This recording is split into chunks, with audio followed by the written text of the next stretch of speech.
October 25th, 9:47 a.m. District Court, Defendant, Lobby, number 3. My butterflies in my stomach. So, what's it like to have your own very case for the first time? My heart hasn't raced this fast since I ran that full marathon last year. If it keeps up, you might get a lawyer's high. You know, like a runner's high. Relax, everyone. Relax. Everyone's nervous their first time. So my fears weren't unfounded. After all, today's prosecutor is so terribly brutal and willing to use any means necessary to win a conviction. Is that the end justifies the means concept again? Now that it has come to this, we have no choice but to fight fire with fire. The end justifies the means. I wish he'd stop saying that. That's your method, Professor. I'm going to defend Juniper in my own way. But, Miss Sykes, just yesterday you told me, as a lawyer, what is it that you treasure beyond all else? That's an easy one, Professor. Seeking justice for my clients. But if this trial proceeds in the same manner and ends in the same way as the mock trial, would you not lose everything you've worked so hard to gain? Well, I'll just have to make sure that doesn't happen then, won't I? My, but aren't you a stubborn one? Well, I suppose you'll have to learn of your own inefficiency the hard way. Grrr. Forgive me, Professor Means, but can we just leave it at that? Oh dear, please forgive me. It's just that I wish to protect Juniper by any means I can. I do too, but... Now, if you would excuse me. Thanks to him I'm feeling even more pressure than before. Don't let it get to you, Athena. And don't forget to keep smiling. I'll be fine. And I haven't forgotten what Mr. Wright said. Worst of times are when lawyers have to force their biggest smiles. The trial is about to begin. I'll show you to the courtroom, if you please. Apollo, I'm counting on you to support Athena this time. Okay, Mr. Wright, leave it to me. That's right, I have Apollo to back me up. Junie's fate rests in my hands. I won't rest until she walks free.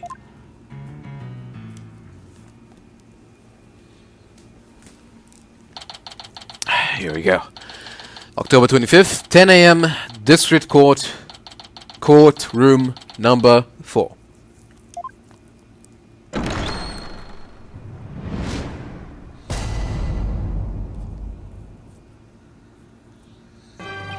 Court is now in session for the trial of Juniper Woods. Athena Sykes, defense team leader, is ready, Your Honor. That didn't sound very confident.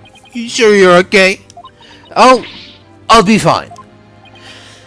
Your boldness. I know. As usual, you want me to deliver the opening statement. Ah!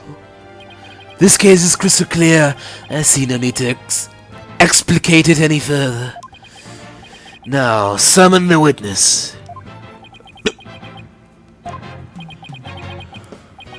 Is there something the matter? Please do share your boldness. Whatever gave you that idea? Bailiff, please call our first witness. And now we don't even get an opening statement.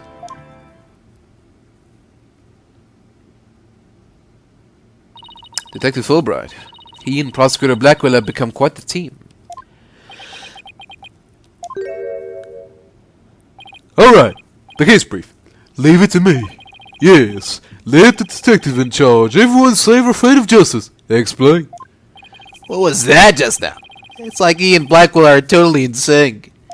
Well, I don't think they're capable of mind-melding, if that's what you're thinking. Alright, Detective Fulbright. Would you please explain the case to the court? Professor Court's body was discovered on October 24th at approximately 2:30 p.m. She was murdered with this L I have here. The victim's blood and the defendant's prints were both discovered on it. Ooh, that's not good. Eek! Thank you. Between 6 and 8 p.m. Oh. Wow, that bird can deliver evidence too? Blackwell has trained him well. Maybe Blackwell should train it not to mess up people's hair while he's at it? Moving right along, the body was discovered on the outdoor stage, although no blood was found there. However, we detected traces of a massive amount of blood in the third floor art room. In short, the murder took place in the art room. So, then the body had been moved from the art room to the stage. Precisely, and there is one more piece of irrefutable evidence. A recording made by a tape recorder that a school paper reporter hid in the art room. It captured a female voice screaming, "You're a goner." What's this? You have such a recording? Must be from that tape recorder Myriam mentioned. But why is this the first we've heard of a death threat at the moment of the murder? Shh! Silence, please. I would like to play the tape for you now.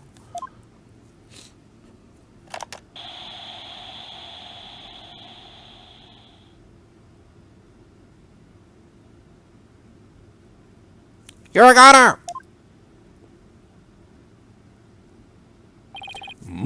It is quite hard to hear.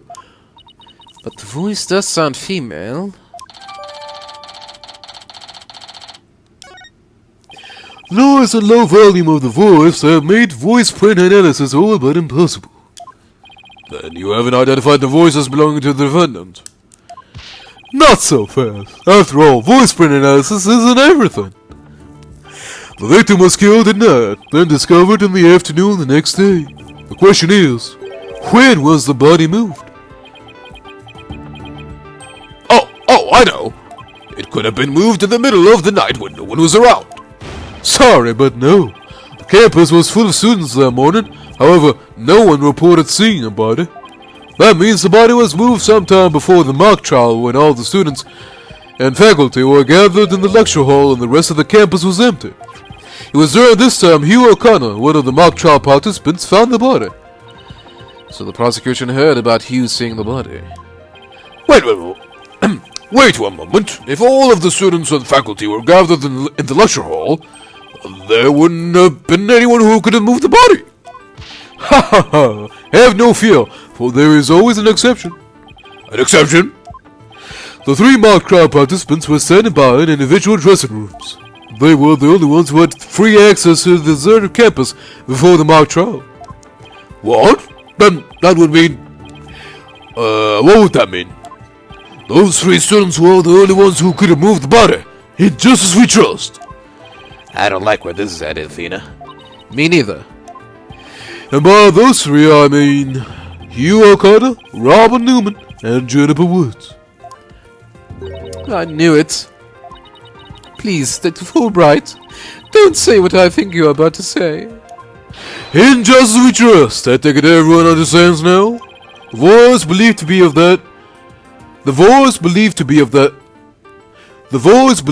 that of the murderer was female. And out of the 3 people who could have moved the body, just one is a girl. Here! That leaves the defendant Juniper Woods as the only possibility. No! Or it was the victim. She was female, too, you know. Impressive. He has you on the ropes even before any cross-examinations. You could at least pretend to be upset for me. A splendid job, Fulbright. That could not be any clearer. Feel free to anticipate a salary raise next month. Ha ha ha ha! I don't do this for the money. It's all about justice. In justice we trust. Not only a half-wit, but a perennial stick in the mud you are. I guess neither the carrot nor the stick works on Detective Fulbright. Now, bailiff, please bring our next witness to the stand.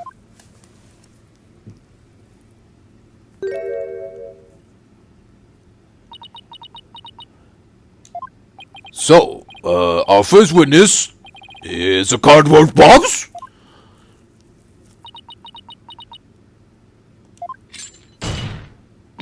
Gah!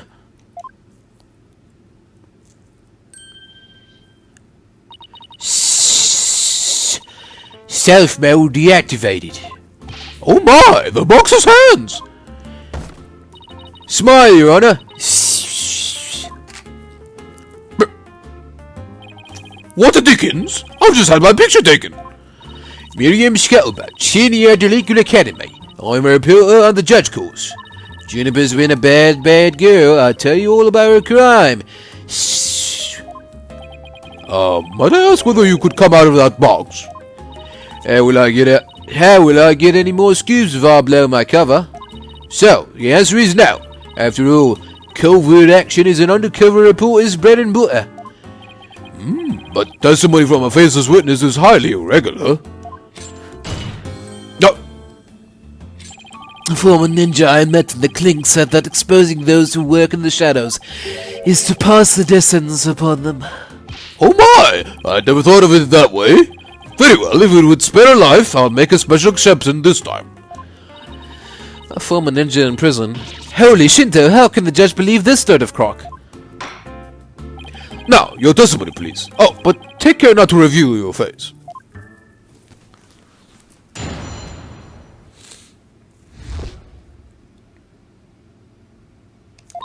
The murder happened exactly like Juniper's mock trial script. Up until the mock trial began, only Professor Court and Juniper knew the script's content. But Professor Court's sudden decision not to use the script sparked Juniper's murderous rage. Juniper has to be the killer. She has a motive, and the murder is just like a script. The murder is just like her script? Could such a thing be true? Compare a script with a murder case and crime scene photos. Then you'll see. This is so simple, even an ape posing as a decrepit old judge could understand. Only the victim and the defendant were privy to the script. Ergo, the defendant is the killer. Furthermore, in the art room where the crime supposedly occurred, this witness's script, along with an envelope on which "Use" was written, were found. This proves that the accused's script had been rejected the day before the mock trial. She pressed the victim to use her script, an argument ensued, and then the fatal stabbing. Gulp? That makes perfect sense. What now? Prosecutor Blackwell has all his ducks lined up in a row. He's really on a roll now. He's like a pit bull once it sinks its teeth into you.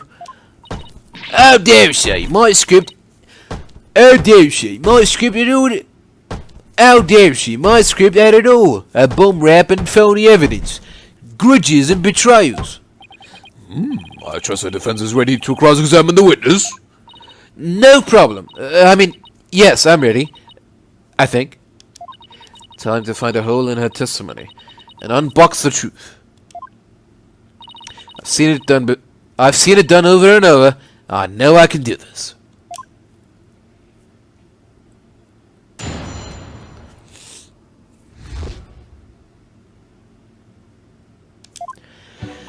The murder happened exactly like Juniper's mock trial script. There must be places where the script and this case diverge. Cack. Don't sweat the details. That kind of stretch will give you your incuse. I'm not worried. My skin is as fair as silk. Objection! Indeed, you are quite fair. Fairly desperate.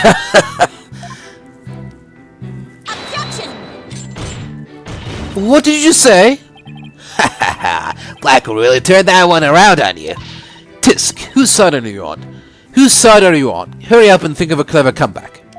Whoa, easy there, Athena. Now you listen to me. The two cases do indeed have their differences.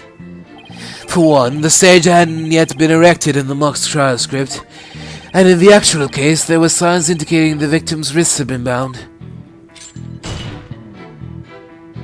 But such differences pale in comparison to the host of similarities. In any event, replicating the crime without knowledge of the script is an impossibility.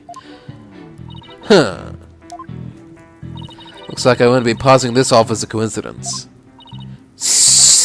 What a total bird. Try again, why don't you? Pawn of Woods. Up until the mock trial began, only Professor Court and Juniper knew the script's content. Somebody could have stolen a peek beforehand. I don't think so. I mean, I tried any number of times. Shame on you, Myriam. But that crafty she-devil Juniper has eyes in the back of her head. What chance does your average person have if an undercover reporter like me failed? Interesting point. Still, Miss Scuttlebutt, won't you get in trouble later for admitting to such underhanded tactics? Why, I plead entrapment. How is you blurting out your own crime entrapment? Cuck. But you haven't scared me yet. They were all set to use Juniper's script. But Professor Court's sudden decision not to use the script sparked Juniper's murderous rage. How do you know that Professor Court wasn't going to use her script? There in the art room where the heinous crime took place, an envelope marked Hughes and Myriam Scuttlebutt's script were found. Evidently, the script that was going to be used belonged to the girl in the box over there. It's only natural that my script would be accepted and hers rejected. I introduced all sorts of brand new concepts, including bribery and fake evidence. It was a cutting-edge script portraying a courtroom battle in the dark age of the law. I can't help but feel Professor Court went out of her way not to use it. But Juniper, she used some devious underair detectives to get her script chosen. That's why her script and not my masterpiece were used in the mock trial. How's that for an explanation? Juniper has to be the killer. She has a motive, and the murder is just like her script.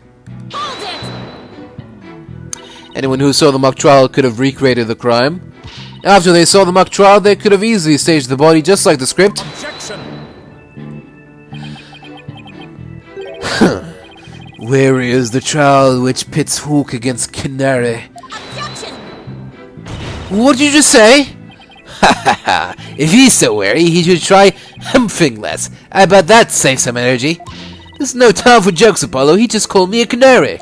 Don't let him get to you. At least canaries pick up on things quickly, just like you. I shan't repeat myself, so listen carefully. Sykes Dono. Hugh O'Connor discovered the body before the mock trial even began. How could one stage the body as it is in the script before anyone knew its contents? Gah, that's right. Do you even fathom the intricacies that go into staging a crime scene? No, I think not. You have the rudimentary mind of an elementary school child. Elementary school? Reporter's testimony throws attorney Athena Sykes for loop. A perfect caption.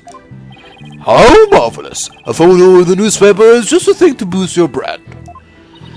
In a school paper? Seriously? I believe you pressed the witness more than enough, Miss Sykes. Now do you see how clear-cut my case is? Take it now, in that fair, desperate mind of yours. Etch it deep so you may never forget. No. No! Even my arguments get thrown back in my face. It wasn't supposed to be like this. What am I going to do? Athena, you should just about have all the answers we've been looking for now. Huh? Think about it this way. If the killer knew the details of the mock trial, would they really commit the crime in the exact same way? I don't follow. Try to place yourself in the killer's shoes. I bet you'll discover an inconsistency if you do. Ah, I get it. Thanks, Apollo. Miss Scuttlebutt, just so we're clear, you're claiming that the killer intentionally made the crime scene look just as it was in the script, and that it is beyond the shadow of a doubt not a coincidence. Is that correct? No duh. After all, there's just more evidence of Juniper's evil she-devil ways. Cacac! What did I say? What did I say? Our client made the crime scene look just like the script. Something known only to her that would not just be foolhardy, but completely irrational. What do you mean? Yes, Miss Sykes. Please tell this court what you mean by irrational. It wouldn't make any sense for Julie to mimic her own script on purpose, because it would.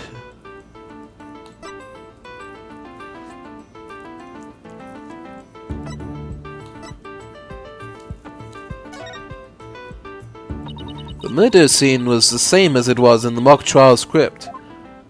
That, in and of itself, is irrational. Cuck. What's wrong with him being the same? Yes, Miss Sykes, care to explain what you mean?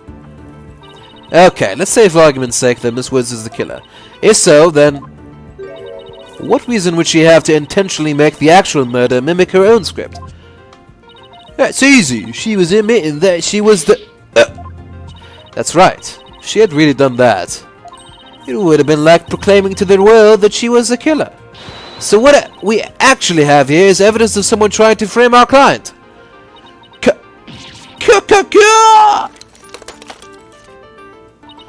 The body was found the day of the mock trial. In short, the day the details were revealed. So it would be completely inconceivable for the murder to go exactly like the script. Don't let it go to your head just yet. Huh. It would seem Justice Donner's culminating arms has finally drawn her sword. However, the blade is dull, and it shall remain so until you master its use. Enough with the stupid sword metaphors already.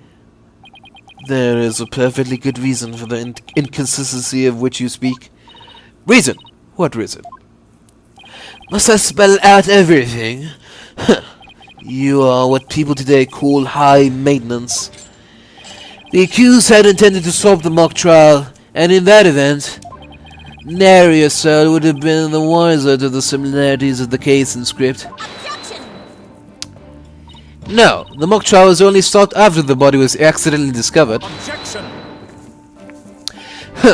Our witness here had also discovered the body. In fact, she was led to our dearly departed professor by the accused herself. What? Miss Scuttlebutt saw the body too? Precisely, and with the discovery of the body, the mock trial ought to have been cancelled. Wait, so you didn't call the police? No, I kept it a secret for my big scoop. You can't do that. I made her pay long and hard.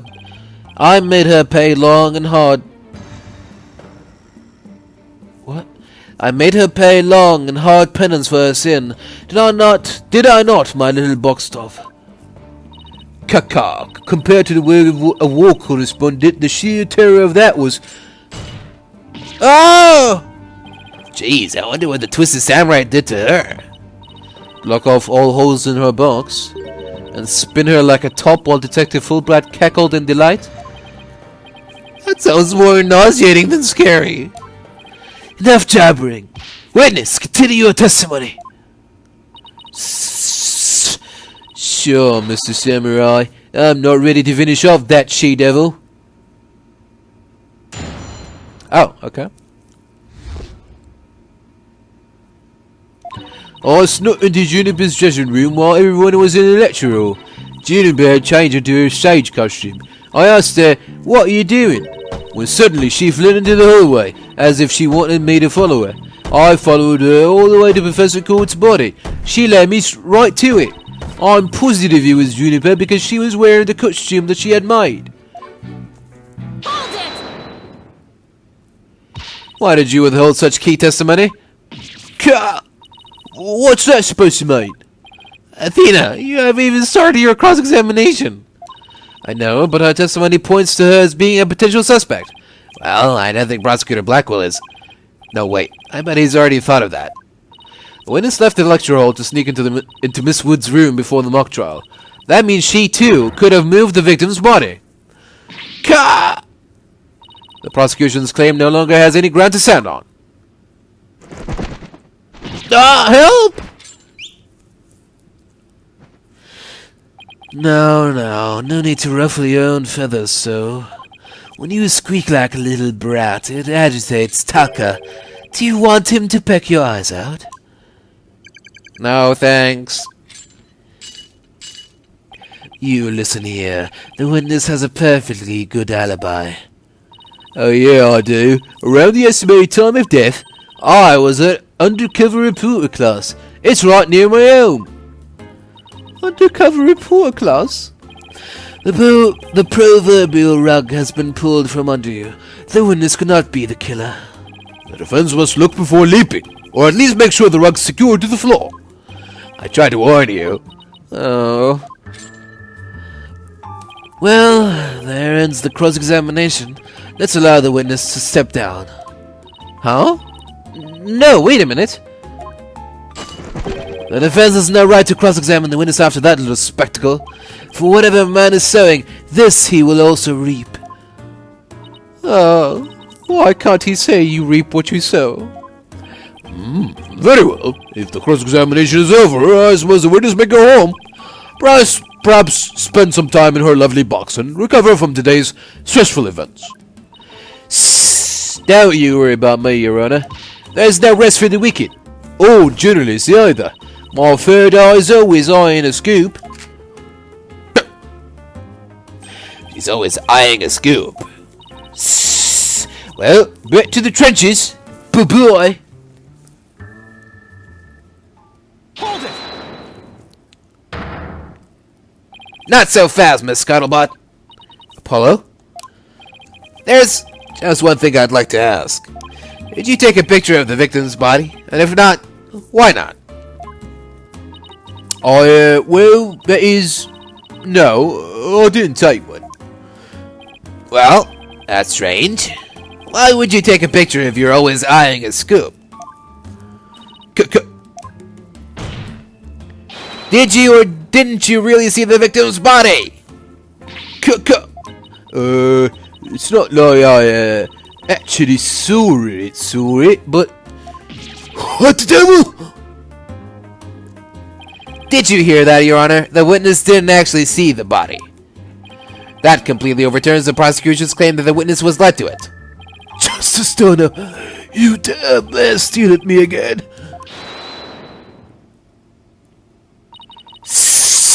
Nice try, boy wonder.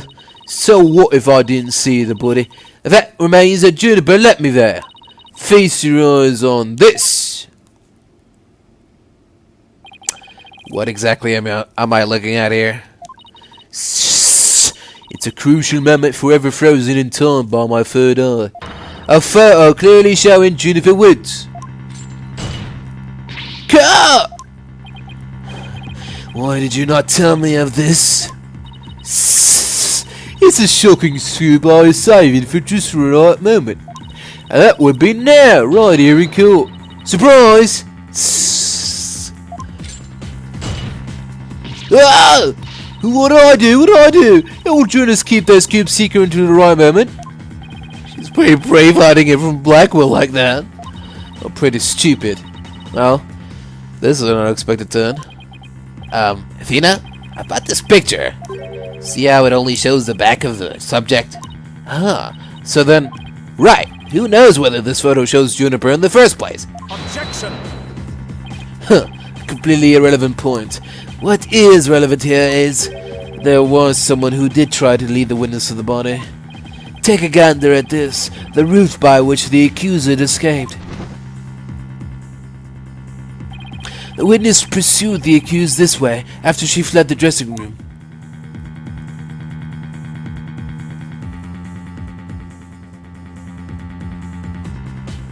The accused descended to the first floor and exited to the quad. Then what, Carton Cretin?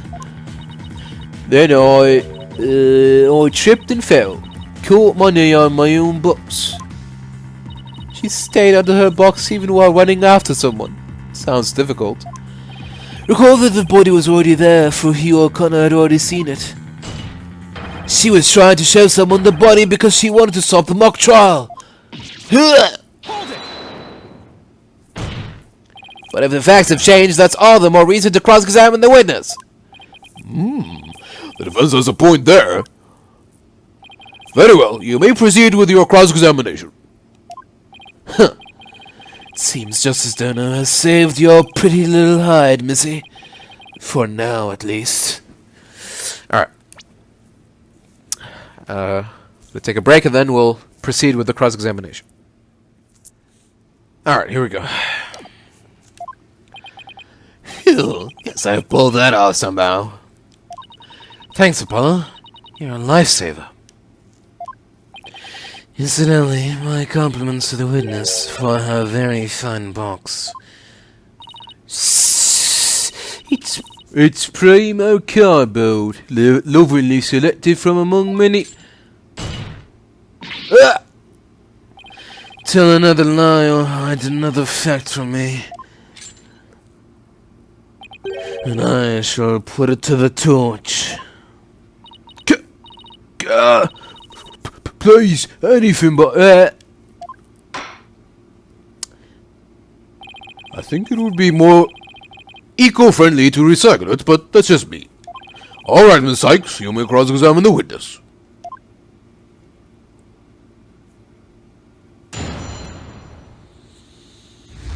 Here we go. I snuck into Juniper's dressing room while everyone was in the lecture room. You said you snuck in, but why would you do something like that? Because if I got a big scoop on Juniper, club membership would go through the roof. Right now, the newspaper club only has one member, me. The club's history once I'm gone. So, the famous hero's brand recognition is a matter of life and death. Her means may be questionable, but her motive is surprisingly sound. Extra, extra! Students seeking the thrills and chills of expose journalism, report to the club room. This has been a paid advertisement. Anyway, where was I? Never took Myriam for such a go-getter. Juniper changed into her stage costume. I asked her, "What are you doing?" Why would she change into that costume? The mock trial was about to begin. How should I know? But if you don't believe me, take a look at this photo. I'll capture this critical moment like the gonzo journalistic pro I am. But this only shows the back of whoever was fleeing. You expect me to shoot her face when she's running away from me? I guess you're right, but this doesn't seem to be getting me anywhere. At any rate, as this photo shows, Juniper was in her stage costume. When suddenly she fled into the hallway, as if she wanted me to follow her. That doesn't mean you had to chase her. Call it journalistic instinct. I see something fishy, I go after it. She never did catch up to her, did you? A true undercover journalist gets up and dusts herself off when she stumbles. That reminds me, didn't you fall during the chase when you tripped on your box? A true undercover journalist is always ready to stumble over a great story. Sure are a lot of holes in your story. Or is that just a scuttlebutt brand of journalism? A true undercover journalist always provides against her adversaries. I followed her all the way to Professor Court's body. She led me right to it. What would our client have to gain from leading you there? The accused had employed her self-penned script as a manual for murder. Ergo, she had to stop the mock trial before the script's details became public. And that accounts for her desperate attempt to lead our cotton cretin here to the body. But as we all know, Miss Scuttlebutt didn't alert the authorities. And as a result, the mock trial began as scheduled. Objection! The issue here is not whether it was in fact halted. The fact remains that the accused was trying to lead the witness to the body. Does that not show a clear intent to halt the mock trial?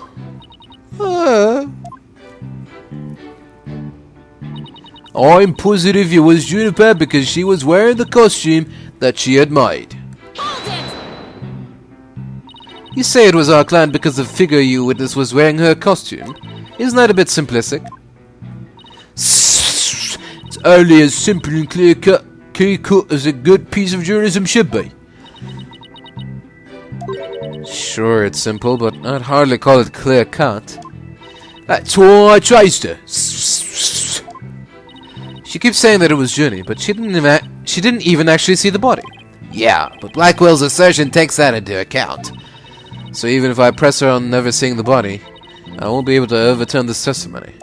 Well, whoever it was that was fleeing, Myriam never did see their face. So I'm wondering why she thought it was Juniper. Try thinking along that line and see what you come up with.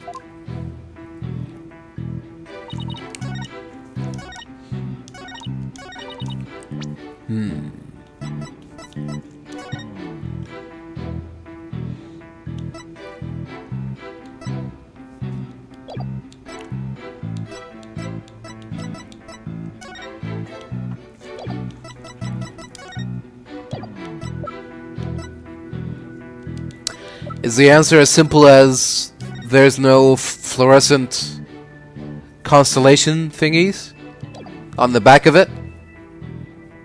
Let's see. Objection! Oh. Miss Scuttlebutt's sole basis for identifying our client as the figure in this photo is the fact that it shows someone in Miss Woods' stage costume. Well, it is Juniper's costume, so that must be Juniper in it. It's clear cut. No, that's where you're completely mistaken. What? This is a design drawing of our client's stage costume. Oh my, what a wonderful creation! The constellations are extraordinary. I'm glad you noticed, because those stars are precisely what's important here. In the drawing, there are constellations all over the outside of the costume. But there's not a single star in the costume in this photo. Oh, then that means... what exactly? Your Honor, there were no other blue costumes at the scene, which leads me to believe that the figure in the photo is wearing our client's costume inside out. But why would Miss Woods make a mistake like that? Well, it's not really a matter of why, but rather who made the mistake of putting it on inside out. Wait, you're not suggesting... That's right. I'm glad you're catching on. The costumes designer wouldn't put her own costume on inside out.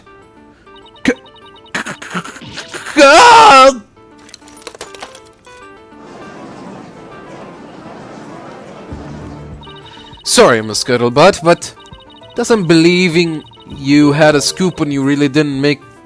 Doesn't believing you had a scoop when you really didn't make you a failure as a reporter? Failure as a reporter?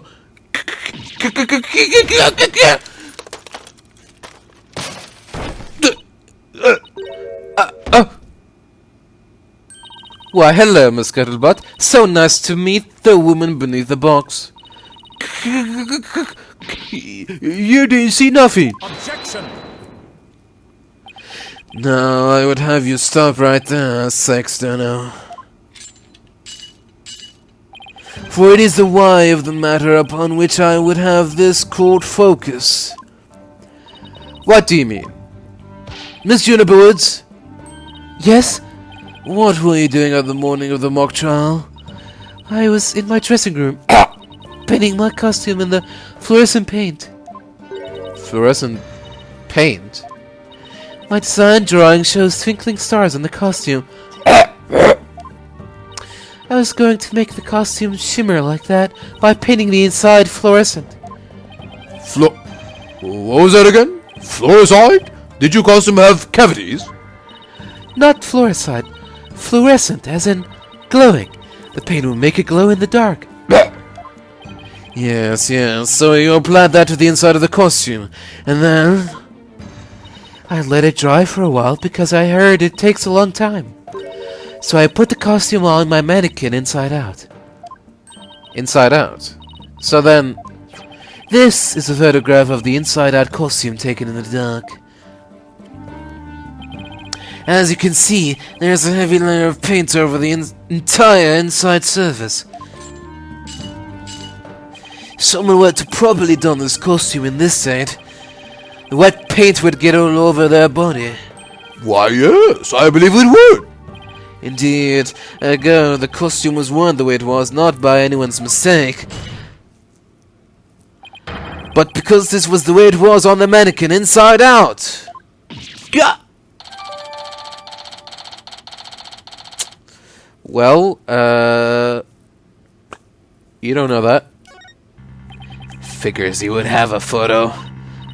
Did we just fall into his trap? Yeah, I bet Black Hole had it all planned out. Still, I think you should give this photo a nice long look.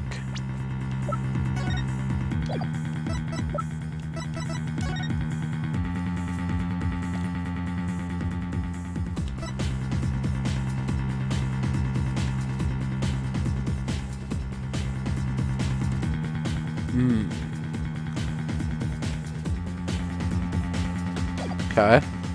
There's no holes? Oh, please tell me you found something that doesn't add up. Check out the chest area. It Kinda looks like handprints to me. Yeah, you're right. But Junior would know better than to touch it while the paint was still wet. Objection! I believe the term to describe your thought process is wishful thinking. After all, if master painters make mistakes, why not rank amateurs such as the accused? Objection! So basically, you're saying my claim requires evidence to back it up? Evidence? That shouldn't be a problem, right? After all, you've come this far. Just because I've come this far doesn't mean I've thought everything through, though. What? Even if you've just been bluffing? What did you expect me to do? I'm sick of losing to this guy. But you're right. There's only one thing left to do at this point. And that's to present some evidence. Pronto! A showdown, is it? I gladly accept. The fluorescent paint must have stuck to the hands of whoever touched the costume, and that paint should glow in dark places. So I just need to carefully check every last piece of evidence. This piece of evidence shows who touched the costume.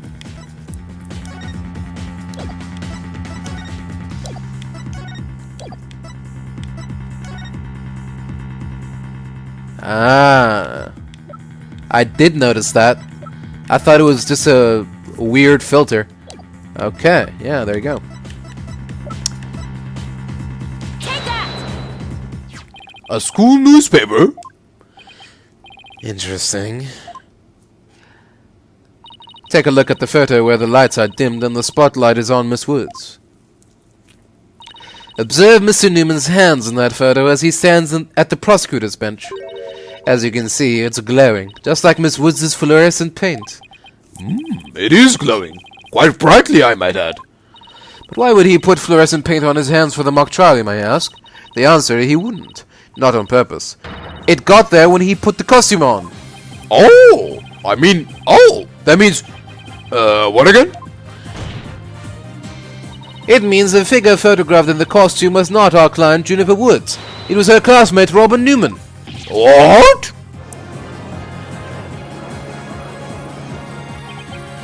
You think you were actually able to prove that? Well, you never know what's going to happen next. That's the thrill of the courtroom. So then, does that mean that Robin is our man? Well, that's certainly how it looks. Very well. Robin Newman it is. He is here in the gallery, I trust. Show yourself. I challenge you to a duel.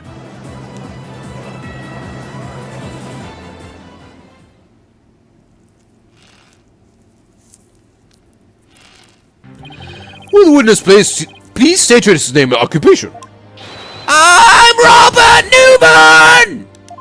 I want to become a great artist. I practice day and night. Yeah! No, that's not it. Art's gotta be sincere, man. So, for occupation, should we put down, budding artist? No! Themis Legal Academy, Senior, Prosecutor Course! This brace has proved my masculinity. I've been training to be a prosecutor for 18 years. Ahem, I assume you'll be cleaning up the pottery you smashed before you leave today? Ah! Oh, man! Ah! It seems the witness has finally settled down. I guess nothing phases the judge after all these years. You may proceed with your testimony, Mr. Newman. Specifically, the court wishes to hear why you had fluorescent paint on your hair.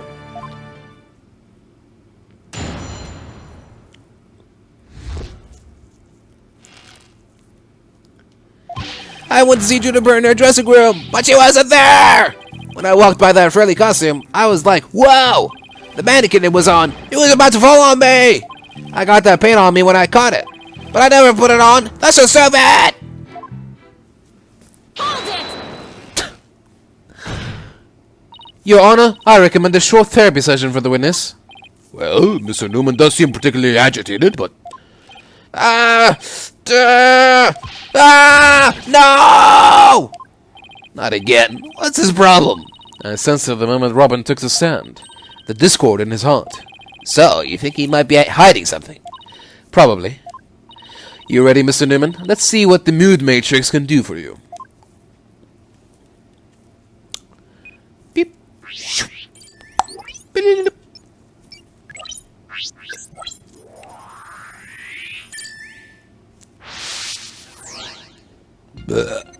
I went to see Juniper in her waiting room, but she wasn't there. When I walked by that frilly costume, I was like, whoa! Okay.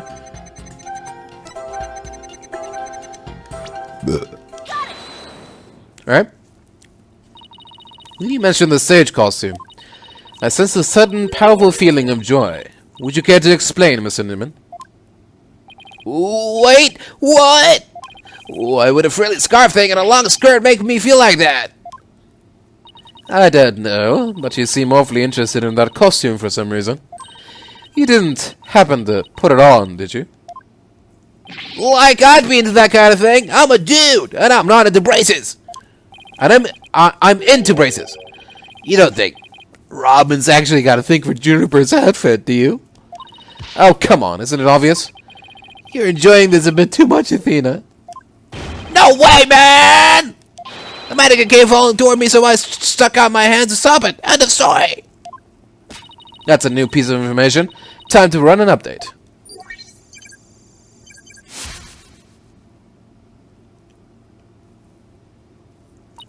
Even after that update, something just doesn't feel right here. Do I have anything that could prove his statement contradicts what really happened?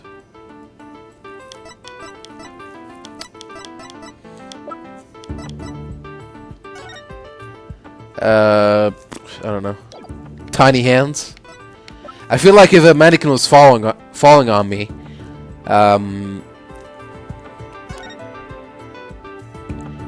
I wouldn't just make one handprint. It'd probably be scattered and not like delicate like that. I don't know. Take that! Right? Maybe? You said the mannequin came falling toward you, so you stuck your hands out to stop it. If so, then the fingers of your hands would have been pointing outwards like this.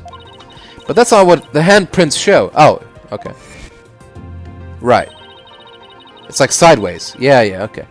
In fact, this looks more like just your thumbs and the base of your palms. Why in the world would that leave such weird handprints? You know what? You know why. You left them when you went to adjust the scarf after putting it on.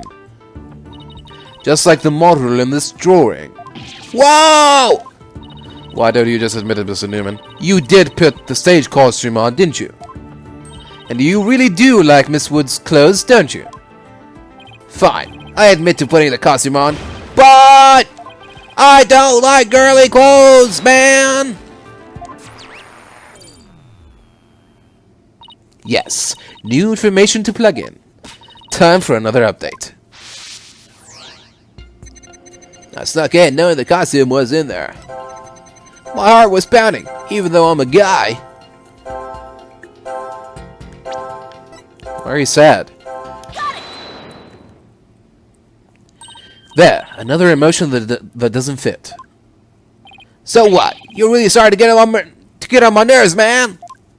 Mr. Newman, you got excited when you put the costume on. But you also felt sad. Who cares if I felt sad? It's no big deal!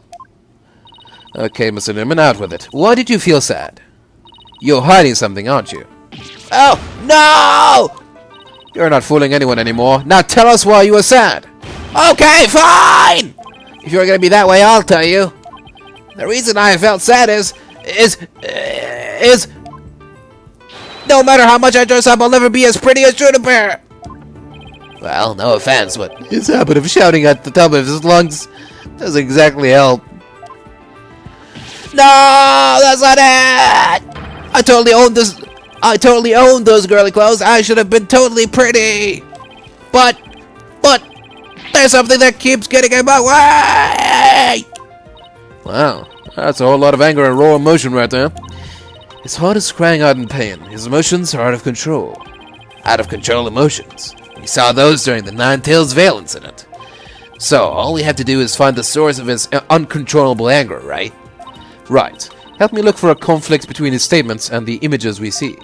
If we can find that, we can wrestle him away from whatever's tormenting him. Mr. Newman said there was something getting in the way of him being pretty. Something that doesn't go with girly clothes. But what could it be? Fine, I'll testify, man!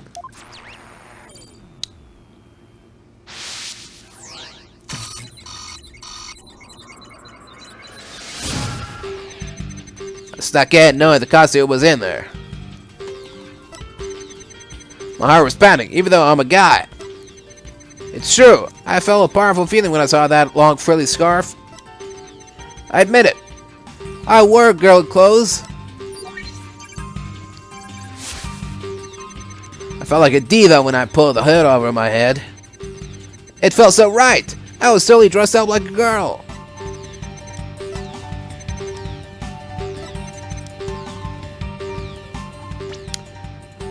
There's no scarf. Got it! The source of Mr. Newman's anger is this. No, you're way off. Way off! Eat! No good, huh?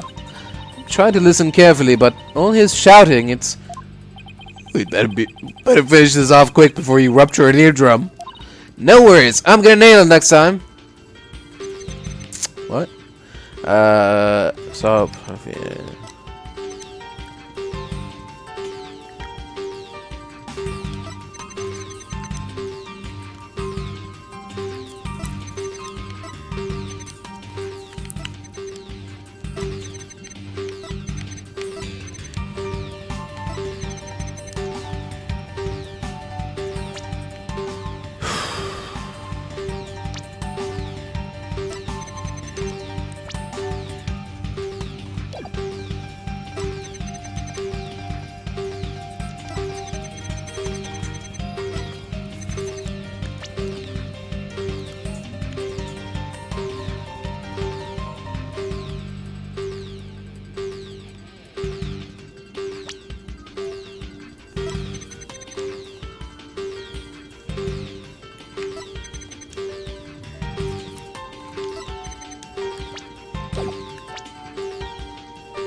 What?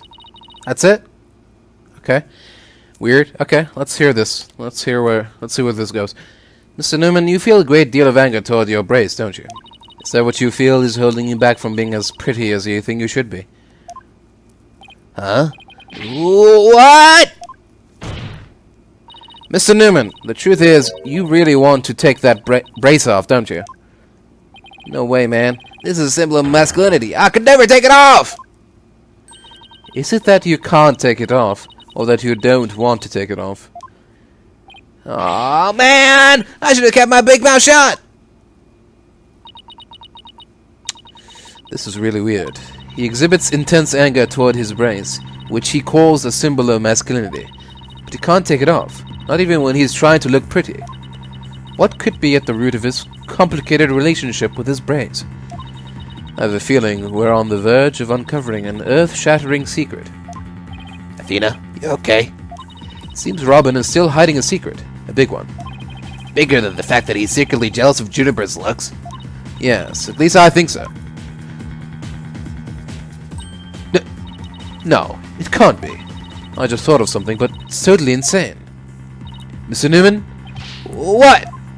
I'm on to your little secret, and if I'm correct, it's not very little at all. It's huge. This sounds completely insane, but it's the only possibility left.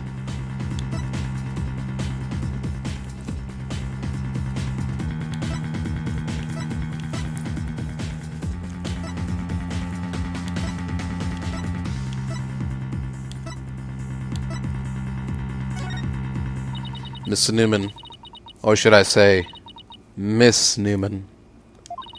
You are and always have been a girl. What? Have you lost the plot, Athena? No, I'm completely serious. I don't have any direct evidence. But that's what Robin's heart is shouting out, loud and clear. I still think you've totally lost it. I mean, Robin reeks of testosterone. How could he possibly be a she? I, for one, have never seen a girl who shouts like a maniac all the time. Oh,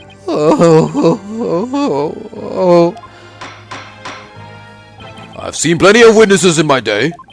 But if he's a she, then she's the most convincing actress I've ever encountered. Therefore, let me pronounce my verdict. Robin Newman is, without a question, a man.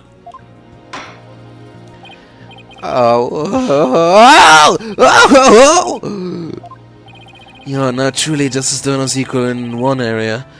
You're just as equally insane. Never in the history of this planet has there been a finer specimen of the masculine spirit.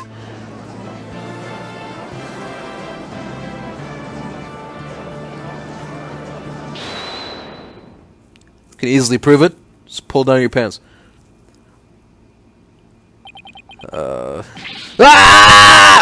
If you guys are done talking about me! Ah!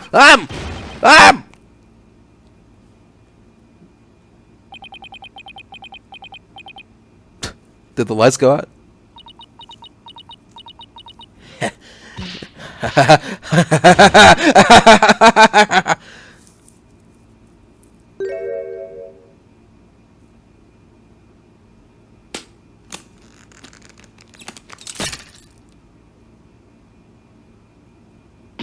Ah! The praise! It's...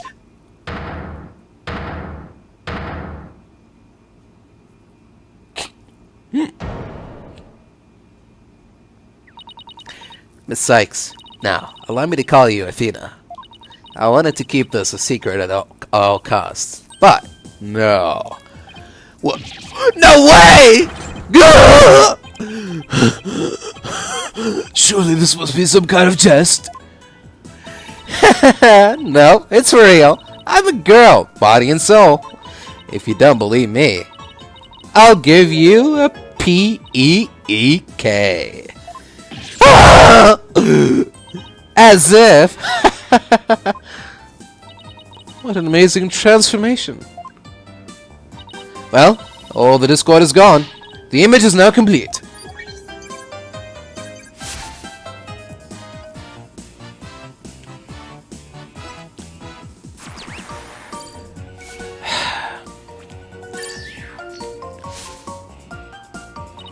I was raised as a boy since I was little. I studied law just as my parents wanted. But now, this living lie that had me pinned to the ground, it's been blown to smithereens by you, Athena! Now I can stop pretending I want to be a prosecutor! I'm gonna be an artist! Yeah! Yay! I mean, fuck. Order! Order! What a shocking development! He really did turn out to be a she! Eek! Why is everyone looking at me like that? Tee, I feel like a movie star or something. But no paparazzi, please. I value my privacy. Okay, Rah! No picture you regret it, man! Am I just imagining things? Or is Robin even more hyper now than she was a he? I don't know. Maybe it's because she finally got her troubles off her chest. Literally. This is all well and good, but does he being a she actually change anything? The fact that the witness is actually a girl does change things, because there is now a piece of evidence that we must reevaluate. Very well, let's see what the defense has for us now. What piece of evidence must we reconsider now that we know that the witness is a girl? Take that! This is what I'd like the court to reconsider. Oh, the tape recorder. The one that recorded the threat, you're a goner. That's right. And we have already established that it's a female voice in the recording. Of all the students who could have moved the body before the mock trial was to start, our client was the only female if you exclude Miss Scuttlebutt because of her alibi. And that is why the tape recorder made our client the prime suspect. Oh, so then... That's right. The witness just revealed that she's a girl. Therefore, if we are using the voice in this recording as the basis for hurling accusations, this witness must be labeled as a suspect too. Oh. Oh no! Wow. Talk about a sudden turn of events. You've done it. You found a hole in one of the prosecution's key pieces of evidence. Yeah, but, well, that was a lot of work for a single one. Objection! Not so hasty now. You're forgetting that only one person here was privy to the script. Her girl, Miss Juniper Woods, is still the prime suspect. Objection! Now, Miss Newman hid the fact that she was a girl both at the crime scene and in court. I'd say that puts her in camp suspicious. Eek! That's not nice, Athena. How can you accuse me of being a killer? I mean, I'm just a weak innocent little girl. Just thinking about that murder makes me... Oh! Objection! Huh. Suspicious as suspicious does. Undoubtedly, the witness does have some sort of connection to this crime. Perhaps our newfound lady is merely feigning ignorance. We can surmise that she lent support to the principal offender, Juniper Woods, while leading Miss Scuttlebutt to the body. That would make her an accessory to the crime. How can you say that? I'm not an accessory to any crime, Mr. Birdman. Objection! Birdman! In any event, with the witness as an accessory, it explains quite a bit, does it not? Objection! He made it all make sense somehow. And he'll keep accusing Junie unless we can show someone else knew the script details. But how could someone have gotten their hands on that kind of info? The only way they could have known what was in the script was if they...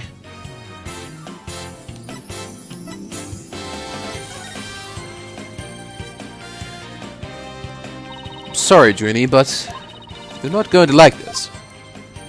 Our client may have leaked the script's details to someone. What the devil? And I know I shouldn't have, but I revised the script to favor the prosecution. But Professor Court noticed it immediately and changed it back.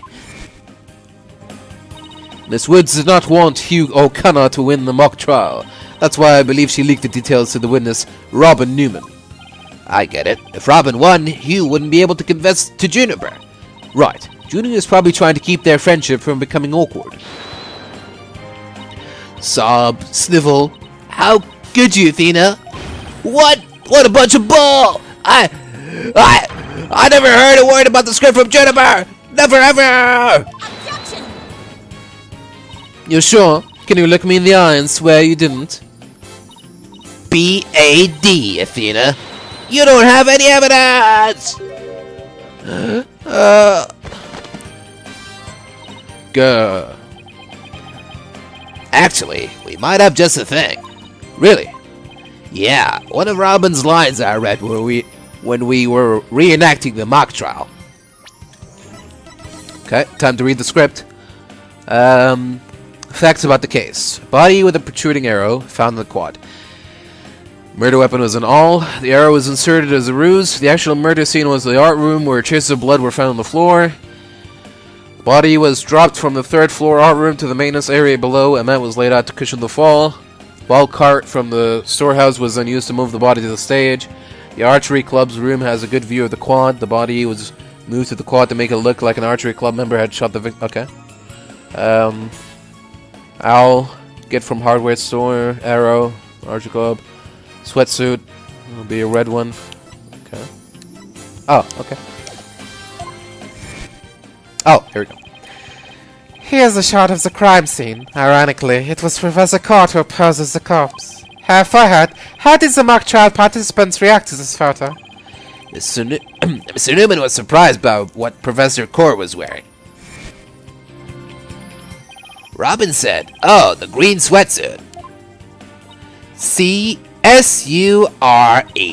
I might have said that, but so what? Well, think of it. Think of it this way, Athena. Which way exactly? If I told you that I'd be wearing a blue suit today, but then showed up wearing what I've got on now, what would you say? Oh, the red suit. Ah, I think I've got it. Your Honor, we have evidence proving that Miss Newman knew the contents of the script. The defense moves to present said evidence to the court. Very well, Miss Sykes, present away. This evidence proves that Miss Newman had prior knowledge of the script's contents. No, it's not that. It's not that. It's not that. It's not that.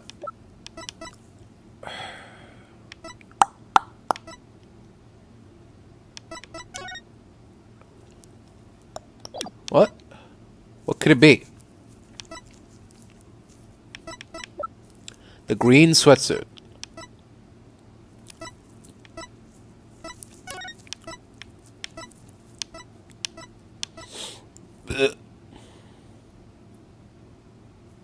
Ah, there we go. Yeah. I missed that the first time I read this. The victim's outfit will be red. A red one. Okay, there we go. Yep. So, okay, yeah. Present this? I guess we present this. Okay. Take that! The mock trial script. Miss Newman, during the mock trial, you were shown a photo of the victim's body. And reportedly, you reacted by saying, "Oh, the green sweatsuit." Oh, yes, I said that. What's your point? You seem to have some issue with the green sweatsuit, and I think I know why. The proof is in the script, specifically on the Things to Prepare page. Sweatsuit. Victim's outfit will be a red one from the prosecutor course. Ah! You were surprised because the sweatsuit in the photo was green. But if you didn't know about the script's content, then that shouldn't have surprised you. No! I thought we were friends, Athena. How could I have been so blind? In light of our privileged knowledge, I move to declare Miss Newman as a suspect, Your Honor. You what?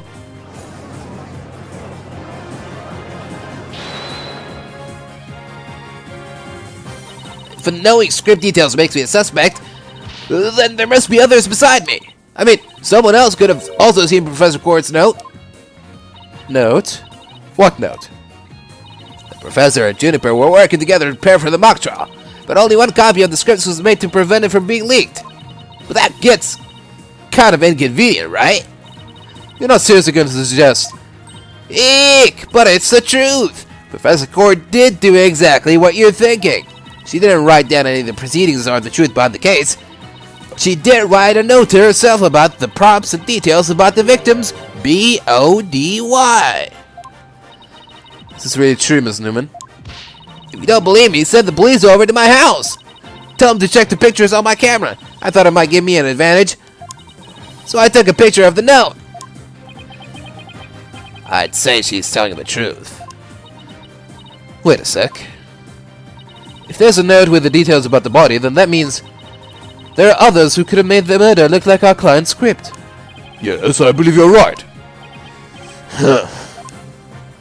Apparently, this case isn't as clear-cut as Prosecutor Blackwell would have us believe.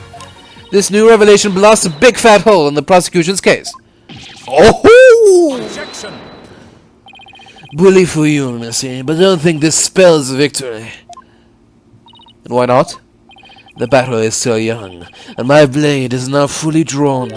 Between it and my next witness, your life will be forfeit. So put away your wooden sword, and show me what you are truly capable of if you wish to live. You want it? Don't worry. I'm gonna bring it.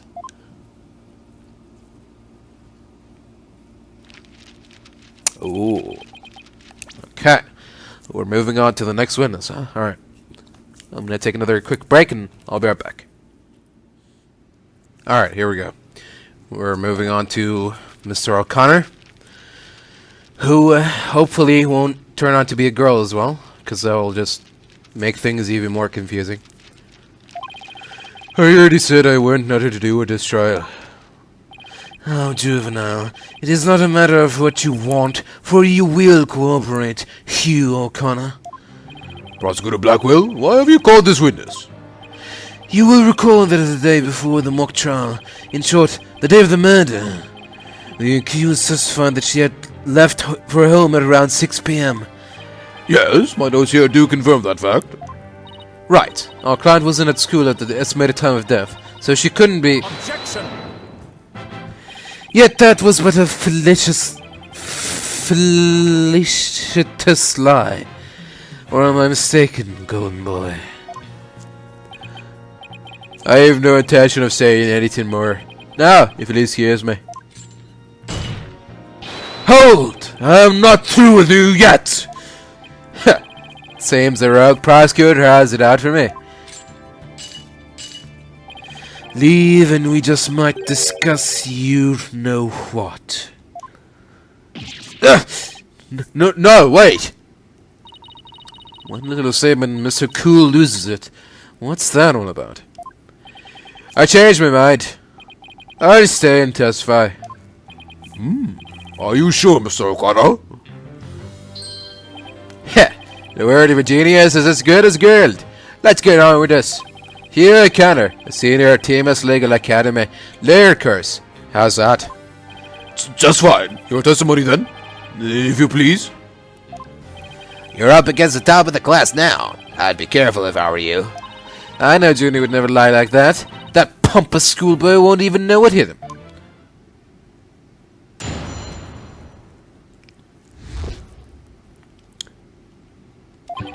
To get mentally prepared for the mock trial, I meditated at the archery range until 7 p.m. At around 7:15, I went to the main building before going home. That's when I saw Juniper. We didn't say much as we passed by each other. She seemed her usual self. That's it. Anything else you'd like to ask? It is quite enough. Well done, golden boy. Ha! The final bell rings at 7 p.m., at which point the campus is a desolate place. Now, you will recall the tape recorder. We know the time of the voice recording. It was 7:10 p.m., the day before the mock trial. That was the dark hour of this heinous crime. Do you have any proof of that? As its final bell, this school plays a special broadcast when the clock strikes 7. The female voice on the tape appears 10 minutes after that broadcast. The killer waded into the school as empty to spring her devious and deadly trap. So, when the witness saw the defendant, that would have been... Indeed, it was 5 minutes after the voice was captured on tape in the art room. Ergo, we know that the accused was still in the main building, even after the killing. So the time of the murder and the time of when the body was moved... Great. Another inconvenient testimony. Miss Sykes, your cross-examination, please.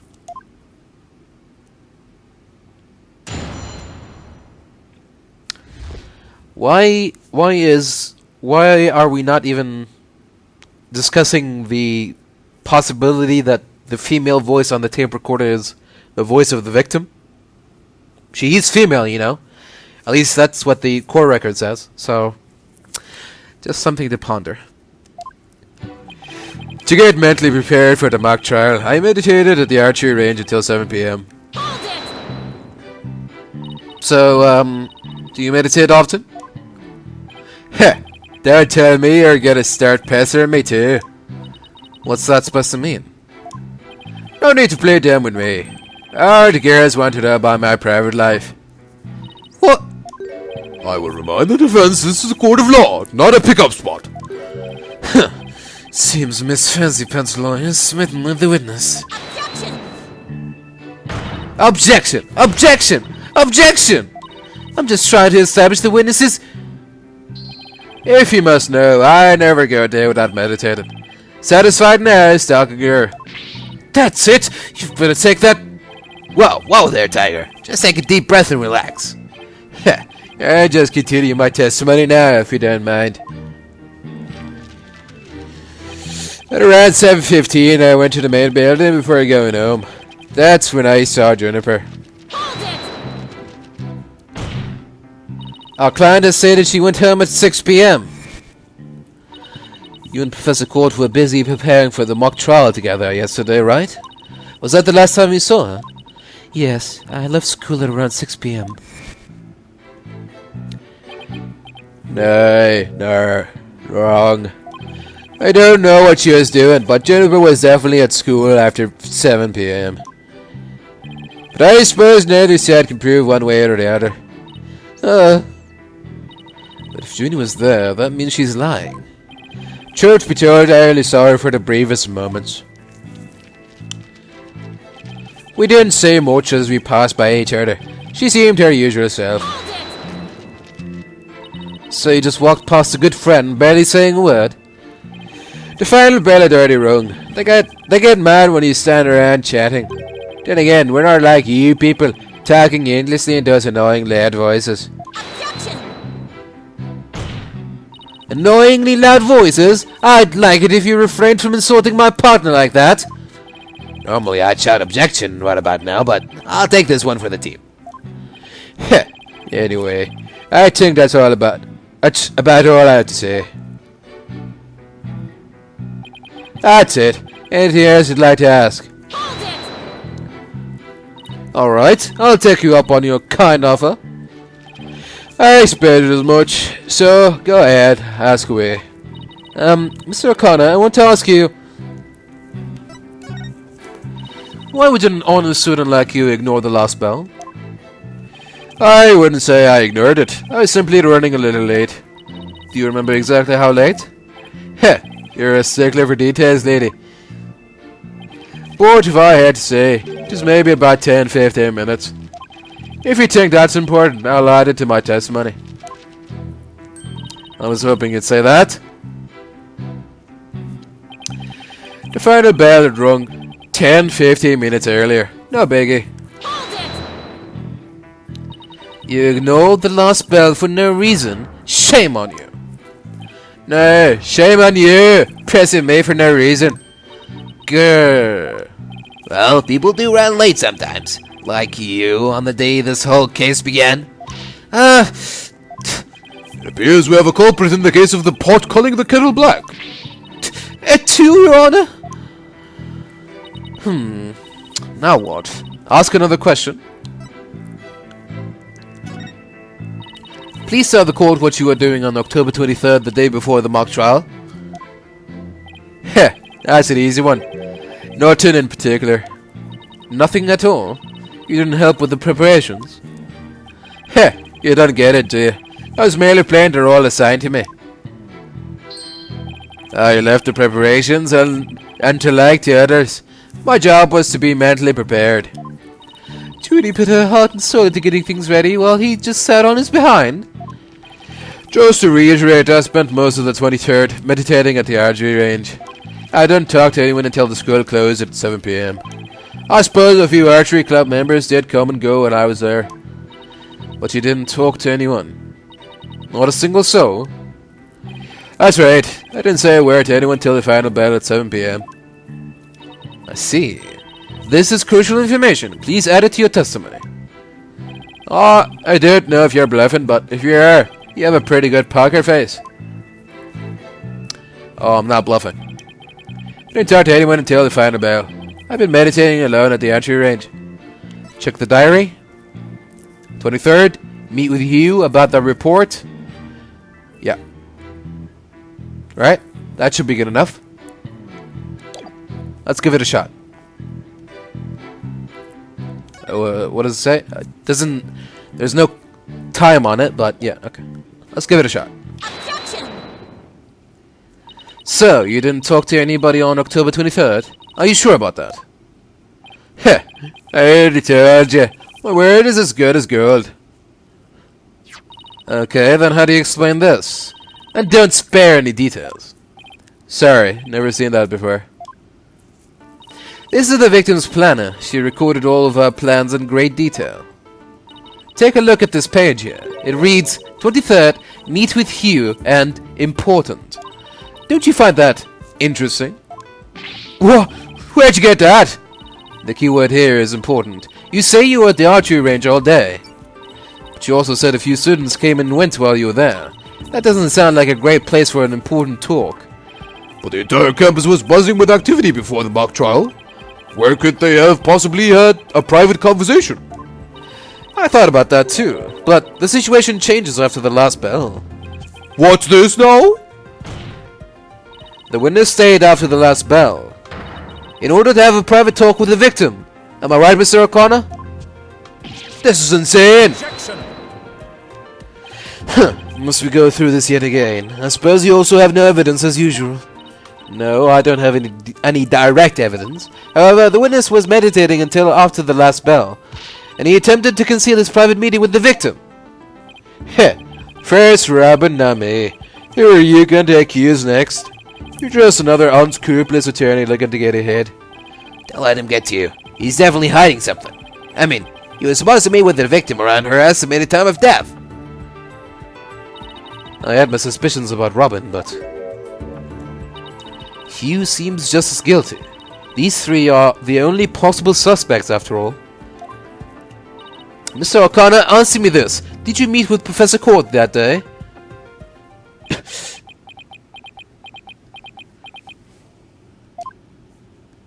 Sorry, Mr. Jailbird Prosecutor. I don't mean to steal your thunder, but I've something to say. If it would save me some trouble, then by all means, speak away. If you would recall, Miss Sykes, the voice on the tape recorder was female. Knowing that, I'd like you to explain how I could possibly be a suspect. Oh, here's a point. Huh, impressive. Golden Boy here does shine gold indeed. Care to take the reins? You're more than capable of prosecuting this case. Heh, sorry, but I'm studying to be a lawyer. What a pity to think such genius is to be wasted on mere lawyering.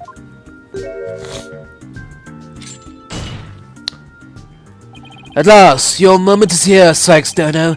Time to refute Golden Boy's statement and prove that you are the young prodigy worthy of the badge on your lapel. Could he lay any more pressure on? The voice is unmistakably female, so there's no point in arguing about that. Yeah, you're right. In which case, to whom does the voice on the tape really belong to? The voice on the tape belongs to the victim. That's the only thing that makes sense. Objection! Are you mad? The voice on the recording says you're a gunner. That is something a murderer shouts at their victim, not the other way around. Yeah, that is a problem. You're a goner. You're a goner. You're a goner. You're gonna. Athena? You're a gunner. You're a gunner. You a gunner. Hugh O'Connor. Hugh O'Connor. Wait a second! That's even more retarded. Whoa, Athena, you're scaring me here. You're scared? I'm terrified for even coming up with this. With what? Prosecutor Blackwell, you wanted to know if I'm worthy of my badge? Well, I'm about to show you why. Despite my age, I can wear it with pride. Oh, can I take it you won't be changing your argument? Still, it stands that it's a bit odd for the victim to be the one yelling, "You're a goner." I agree if that's what the victim was saying, but it's not. I assume you have something to back up your assertion, Miss Sykes. Not exactly, but you don't have to add fuel to his fire, Your Honor. If it is indeed Professor Cord's voice on the tape, then she was shouting because she was...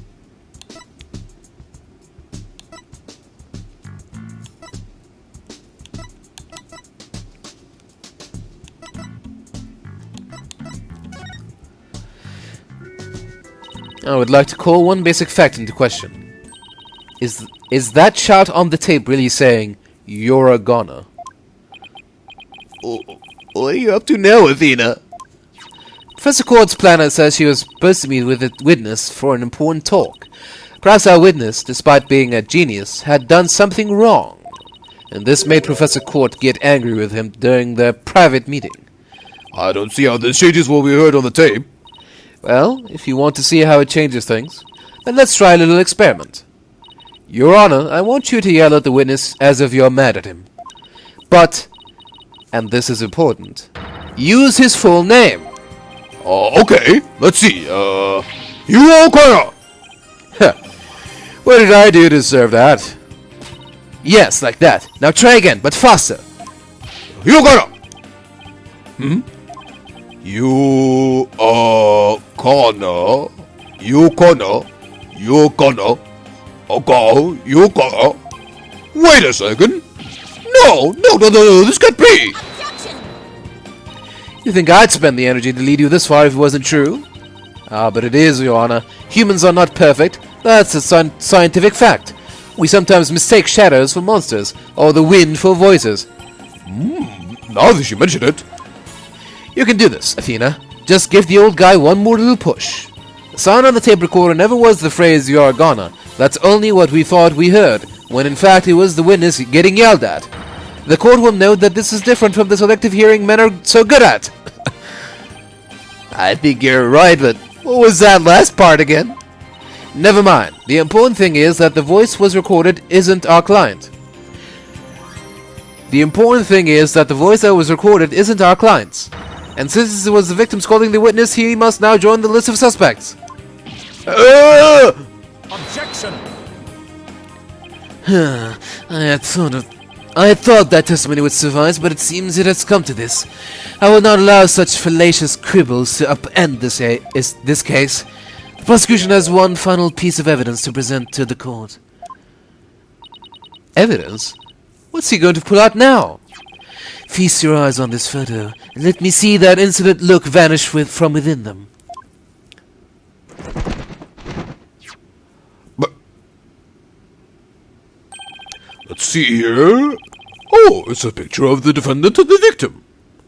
And it's 7:05?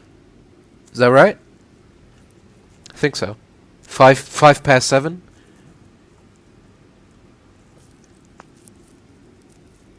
PM. The photograph shows professor and student preparing for the mock trial together. Wait, was this taken in the art room? The room where the murder occurred? Indeed it was, but the revelations do not end there. Do you see the clock on the wall? It reads 7:05, a mere 5 minutes before the voice was recorded on the tape. What? The accused brutally stabbed the victim to death 5 minutes after this photo was taken. Or, right after the photo was taken. Goodbye. Constance. Thanks for everything. See you. Good night. See you later. She went out. 7:10. Hugh O'Connor comes in. Stabs her. 5 minutes is a lot of time for someone to be in one room. There's a lot of things that could have happened there. Come on. Come on. Who are you trying to fool? It's not like if the picture was taken like immediately before her estimated time of death, then I would be like, okay, that's gonna be tough to explain. But 5 minutes. How do you know that she didn't leave the room right after this photo was taken? Come on. It seems the defendant's culpability in this crime is quite obvious. Junie was with Professor Court just 5 minutes before she was murdered. What now? Nothing I can change. Nothing I say can change that fact. It could have been yesterday. Like, it could have been the 22nd, not the 23rd. Huh. Understand now. You can believe in your client all you wish, but try as you might. Such misplaced faith will inevitably be cut down before the cruel, steely blade of truth. Listen, Missy. The person you'd like to save more than anyone else in the world, I'd be willing to wager that your defense isn't what they desire. But I became a lawyer so I could... You still fail to understand? After so much pain and defeat, the courts are not the play yards of little children dressed as lawyers. So before you break your back in failure, run along home and grow up! Ah! If he thinks I'm giving up now, he's got another thing coming. I have to find my inner strength if I ever hope to save him. But I can't think of any way to strike back. Worst of times are when lawyers have to force their biggest smiles. That's impossible. How could I smile under these circumstances, even if I forced it? This is better than bad. Who knew Blackwell had that one waiting in the wings? Why didn't that twisted samurai just present it at the beginning? Wait, maybe this was his real plan. Was he just trying to show me how weak and powerless I am? Maybe he's right, because I really haven't got a clue. Who's the real killer? Who murdered Professor Constance Court? Robin Newman, a girl who had been forced to live a lie as a guy? Or was it Hugh O'Connor, the honor student who had met with Professor Court? There seems to be little reason to debate the defendant's guilt any longer. The time for a verdict has come.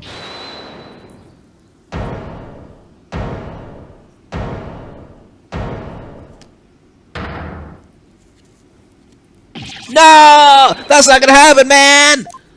What's the meaning of this? You can't interrupt a judge about to hand down a... Tee-hee-hee. Maybe, but false verdicts are N-O-N-O. What? Miss Newman, please explain yourself. Juniper is not the killer. I know because I know who the real killer is. You do? You know who the real killer is?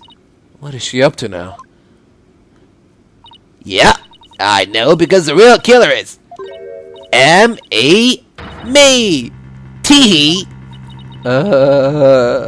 What? It was me! I did it alone! Just me! I don't get it. Why is she confessing?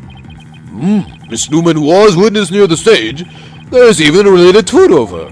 The more I think about it, the more suspicious she seems. Robin Newman isn't the kind of guy who pins the blame on friends! Just so he can walk away free! Get it over with! Declare me guilty already!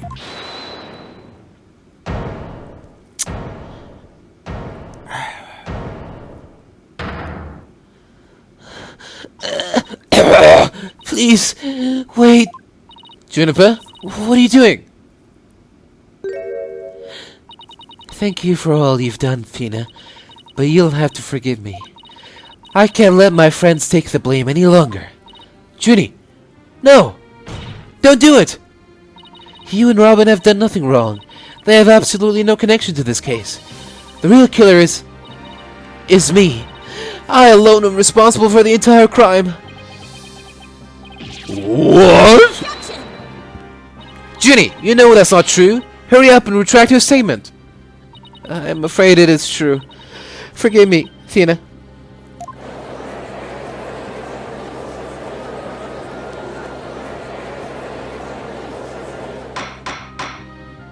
Order! Order! Will somebody please explain what's going on here? I see right through your cheap ploy. School rules state that a prior conviction terminates one's eligibility to graduate. A guilty verdict here would make whatever dreams one had go up in a puff of smoke. Oh, I wasn't aware. They're going away from murder. It's not like they're going to be let out. So who cares? Even meek little mice will fight when cornered. A pitiful spectacle, I might add. These vermin are trying to protect each other now that they've nowhere else to run. Protect each other? Wait, so was Robin just trying to protect Junie too? If so, then the real killer is...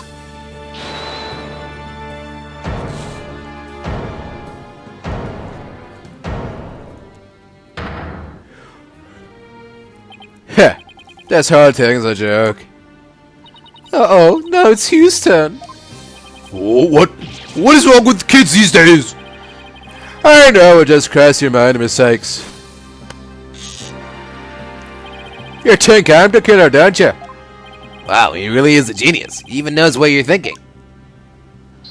I think it's about time I told you the truth. And I'll even get right to the point. It is me. I did it. Wait. What?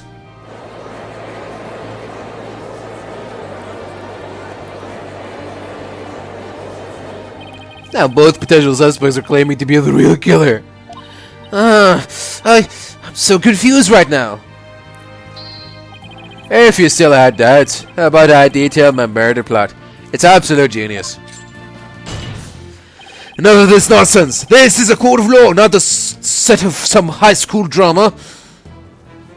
I see I have no choice. I'm afraid I'll have to...